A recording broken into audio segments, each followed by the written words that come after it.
एक परिमेय संख्या आपको क्या होती है?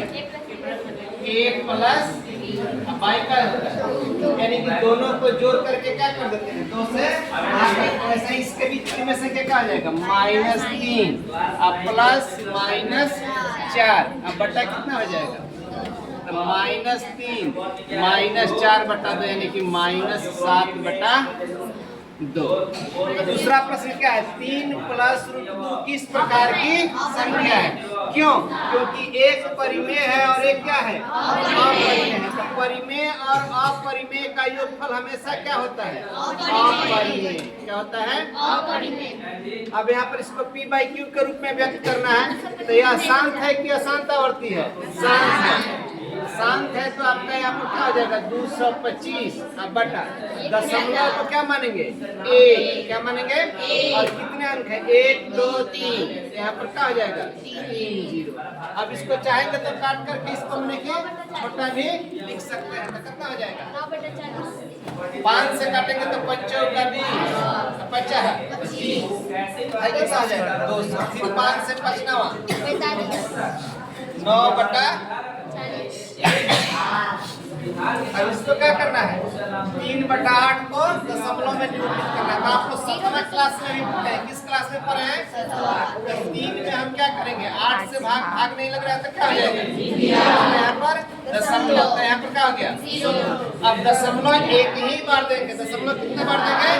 1 बार देंगे, ठीक ना? 8 का 6। जब जब शेष मिलेगा उस पर हम क्या करेंगे? 0 8 से 4 0 8 बचे। यही हम आगे के क्रम में पढ़ेंगे कि भाग के क्रम में अगर कट गया शांत होता है और नहीं करता है तो क्या होता है? आवर्ती हो जाता है, ठीक ना? तो यहाँ पर इसका क्या होगा? 3/8 का 0.375। यह क्या है?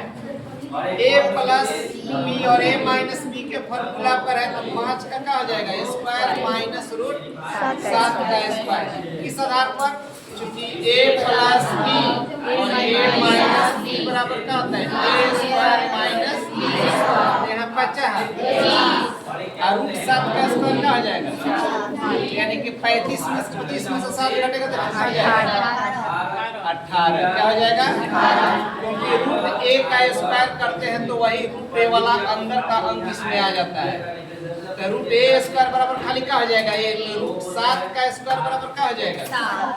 अब चलते हैं यहाँ पर स्क्वायर है, तो यानी कि 2√7 गुना 2√7 चाहे 2 निकला 4 और √7 से गुना करेंगे तो क्या हो जाएगा? 7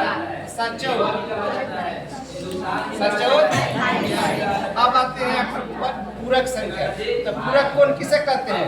जब दो कोणों का योग 90 डिग्री हो। तो क्या करते हैं? किसी दिए गए कोण का पूरक ज्ञात करने के लिए 90 में से घटाते हैं। 90 डिग्री या माइनस का हो जाएगा इक्वल टू 15 डिग्री। और 28 डिग्री का समपूरक। समपूरक के लिए क्या होता है? जब दो कोणों का योग 180 तो 180 में से घटाएंगे कितना हो जाएगा? अब यहाँ पर बहुपद इसका मान निकालना है ना। चलिए आते हैं यहाँ पर बहुपद क्या दिया हुआ है? px का मान कितना है? x square minus 6x plus 1। अब इसमें किसका मान निकालना है हमको? p7 यानी कि जहाँ पर x है वहाँ पर इसका मान कितना रखना है?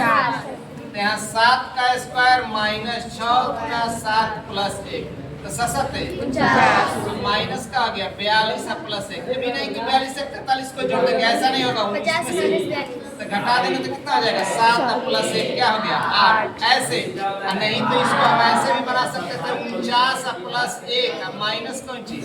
42। तो यहाँ पर 50 माइनस 42 इक्वल टू कितना हो जाएगा? 8। ऐसे हम कर लेंगे। प्रथम 5 पूर्ण संख्याओं का मान। तो प्रथम 5 पूर्ण संख्या क्या है? पूर्ण संख्या कितना से शुरू होता है? 0 से। किससे? 0 1 2 3 4। अब इसके माध्य बराबर क्या होता है? यानी आंकड़ों का योग यानी कि सिग्मा x बाई n, यानी कि 0 प्लस 1 प्लस 2 प्लस 3